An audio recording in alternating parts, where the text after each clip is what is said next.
Intertemporada 2025. Caixinha de perguntas sem resposta da alimentação sustentável. Olha aí a maçã, freguesia, R$3 a bacia. Este é o Comida que Sustenta, uma produção do Sustentária, Núcleo de Extensão da USP.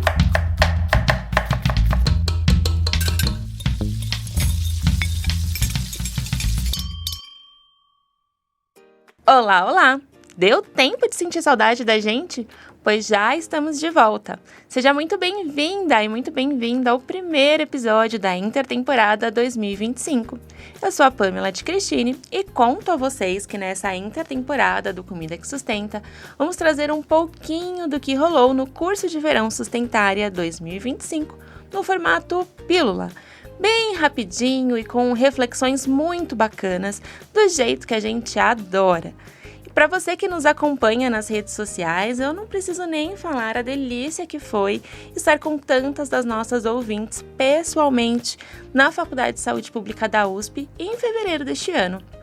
Além de discutir sobre os principais debates globais acerca dos sistemas alimentares contemporâneos, com ênfase em sustentabilidade, crise climática e particularidades do contexto brasileiro, nós também colocamos a mão na massa e tivemos experiência prática em comunicação científica multiplataforma. Estaremos de volta em 2026 e convidamos a todas e todos para se inscreverem no curso de verão de 2026, que vai acontecer aqui presencialmente na Faculdade de Saúde Pública da USP, entre os dias 2 a 6 de fevereiro. As inscrições já estão abertas, mas fica com a gente até o final que vamos dar mais informações. E o nosso primeiro episódio conta com a Nadine Marques, que já é aqui conhecida de vocês no podcast, que além de coordenar esse nosso grupo de podcast, ela também apresentou parte da pesquisa incrível dela de doutorado na aula Holismo da Teoria aos Compromissos Globais, Nutrição, Saúde Planetária e Objetivos de Desenvolvimento Sustentáveis, ODS. Olá, Nadine, tudo bem? Hoje a gente está aqui na caixinha de perguntas sem resposta da alimentação sustentável e eu queria conversar com você sobre um tema que você tem pesquisado já aí nos últimos anos, que é sobre o holismo, né? Como que você explicaria o holismo para alguém que nunca ouviu falar sobre isso? Olá, Mariana. É um prazer estar aqui com você. E, uau, que bela pergunta. Eu vou tentar, então, explicar, simplificando. Sim, é um tema sobre o qual eu me interesso já há um bom tempo, que foi bastante central na minha pesquisa de doutorado. E acho que para responder sobre o que é o holismo, a gente precisa começar olhando para como a ciência se desenvolveu na primeira revolução científica, como ela nasceu mesmo, né? Como esse grande alicerce de todos os saberes, que foi se construindo muito de uma forma fragmentadora e reducionista. Em que sentido? No sentido de que, se nós pegarmos cada ser, ou cada problema, ou cada máquina, num primeiro momento, e quebrar nos menores pedaços, a gente consegue descobrir o funcionamento desse ser, desse sistema, dessa máquina. Então, uma visão fragmentadora, reducionista no sentido de reduzir a menor parte. Isso funciona em algumas ciências, funcionou durante muito tempo e continuará funcionando para algumas formas de pensar e de ver o mundo, né? Mas o holismo surge, talvez, um pouco como resposta a isso, a partir do momento que a gente entende, enquanto sociedade, e aí já mais recentemente, mais para o século XX, que nem todas as perguntas serão respondidas dessa forma. Nem todos os problemas e os desafios que a gente impõe ao mundo, que o mundo nos impõe, serão respondidos dessa forma.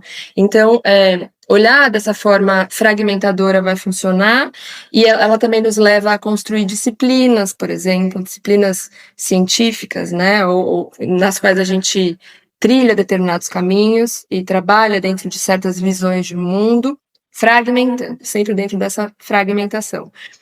Porém, o mundo não funciona exatamente assim, e muito menos a vida. A vida não funciona assim, né? A gente está falando de interação, de integração, de contexto e do fato de que, quando a gente junta todas as peças usando, né, a metáfora do reducionismo, e coloca isso em contexto, não necessariamente aquilo para o que a gente está olhando vai funcionar da forma como a gente desvendou olhando para a menor parte.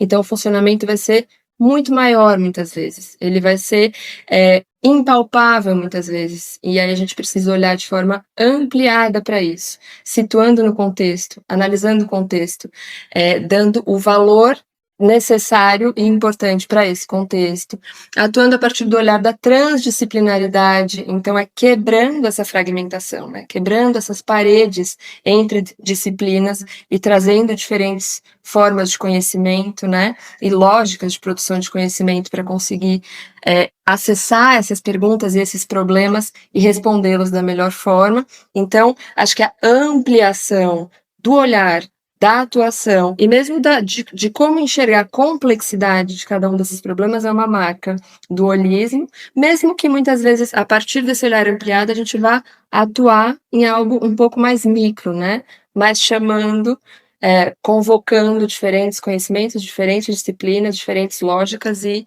a partir de um ponto de vista, de um panorama muito mais complexo. Isso é muito interessante. E uma coisa que você mencionou foi sobre a questão da disciplina, né? Como que você acha que essa questão do holismo se reflete, por exemplo, na disciplina da nutrição?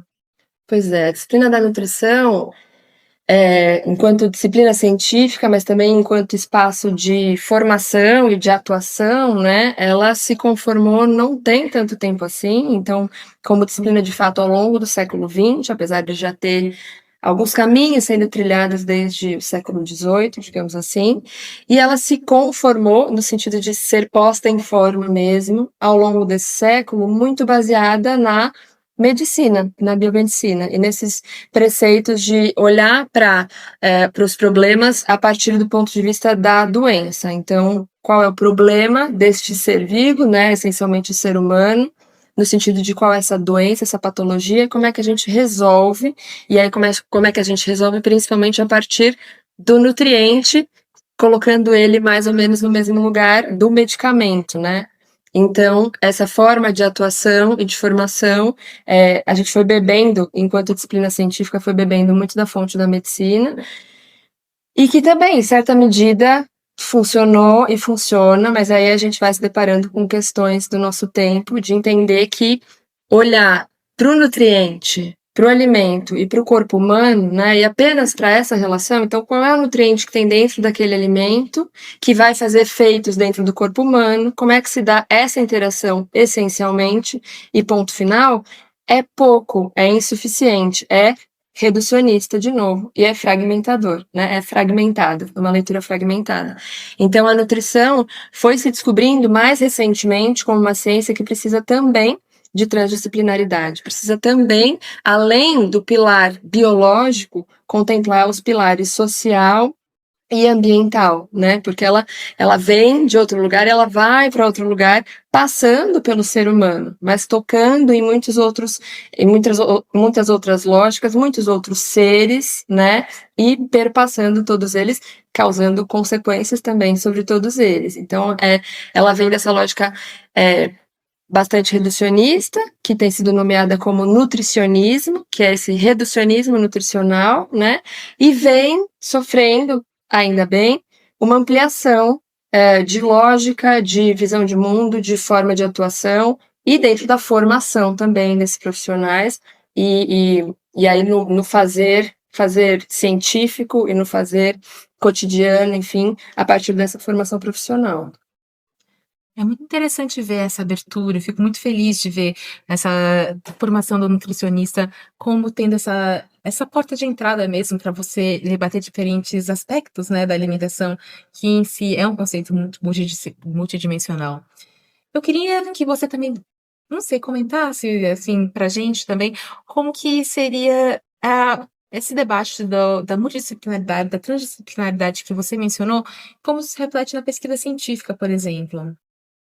Bom, eu acho que a gente está caminhando para alcançar, né, e aí são conceitos diversos, transdisciplinaridade, multidisciplinaridade, enfim, que a gente poderia se debruçar sobre eles, mas acho que não seria muito foco aqui hoje, mas a lógica seria trazer esses diferentes conhecimentos, né? E não no sentido de que cada indivíduo e cada profissional precisa dominar todas as áreas, e sim na forma de pensar e na forma de atuar, congregando saberes e olhares de outras disciplinas, de forma a tentar, dentro do possível, porque a gente ainda é muito organizado em disciplinas, né? Desde a formação na mais tenra idade até o mais alto nível da pós-graduação, digamos assim, a gente ainda é uma sociedade muito disciplinar, né? Fragmentada em disciplinas. Então, é desafiador fazer isso, e a gente não pode ter a pretensão de que uma profissão apenas vai abarcar todos os campos para responder aos problemas do nosso tempo, mas chamar, assim, tanto ir até as outras disciplinas e trazer conceitos, conhecimento, dialogar, quanto chamar as outras disciplinas para compor junto com a gente, para que a gente possa cada vez mais ampliar esse olhar e atuar, pensar e atuar de forma holística. Maravilhoso, Nadine. Muito obrigada pela sua contribuição, porque eu acho que isso dá muita força para a gente seguir juntas, né? Pensar que a nossa jornada em relação à alimentação sustentável, que a mudança nos sistemas alimentares sempre vão juntas, de mãos dadas, né? Com profissionais de diferentes formações, diferentes disciplinas. Então, muito obrigada por a gente estar junto aqui, construindo aí um caminho mais inclusivo, mais holístico, né? Exatamente, mais frutífero, eu espero também. Com Eu te certeza. agradeço pelas perguntas, que são desafiadoras, e muitas delas, na verdade, a gente está tentando trilhar respostas, mas que não tem resposta ou não são respostas suficientes, né? A gente está tentando formatar, entender, desenhar essas respostas e, ao mesmo tempo, caminhar num caminho que está sendo formado ao vivo, né? O que é melhor ainda, né? Porque além das respostas, a gente traz novas perguntas, né? Exatamente. Então aí a caixinha de perguntas sem resposta e com mais perguntas chegando toda hora, né? Exatamente. Muito obrigada. Obrigada. E assim a gente encerra o primeiro episódio da Intertemporada 2025, que tem como pano de fundo os principais aprendizados no curso de Verão Sustentária 2025. E vem mais por aí. No próximo episódio, vamos conversar sobre sistemas alimentares com a professora Aline Martins de Carvalho. Se você gostou, aproveita que as inscrições para o curso de verão do Sustentária 2026 estão abertas. O tema deste ano é Alimentação, Sustentabilidade e Crise Climática, Escola Metodológica de Pesquisa e Extensão Universitária.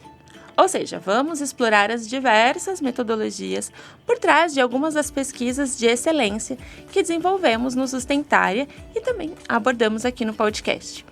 As informações para as inscrições estão no link disponível aqui na descrição do episódio.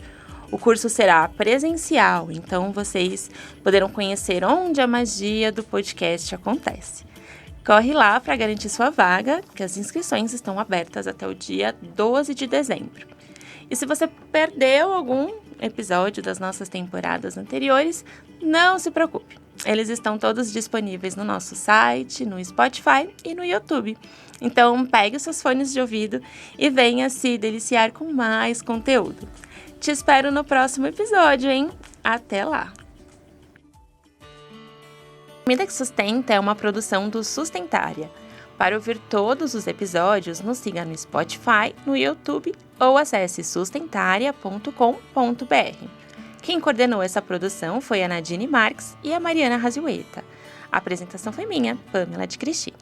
O apoio à pauta, roteiro e pesquisa foram de Nadine Marques e Mariana Raziueta. A edição é de Lúcia Santos Felipe e as trilhas sonoras de sonoplastia de Daniela Viana e Fernando Curain. Os materiais de divulgação são de Lúcia Santos Felipe e Laís Dias, com apoio da agência Mica. O Sustentária é um núcleo de pesquisa e extensão da USP, idealizado e coordenado pela professora Aline Martins de Carvalho, do Departamento de Nutrição da Faculdade de Saúde Pública da USP.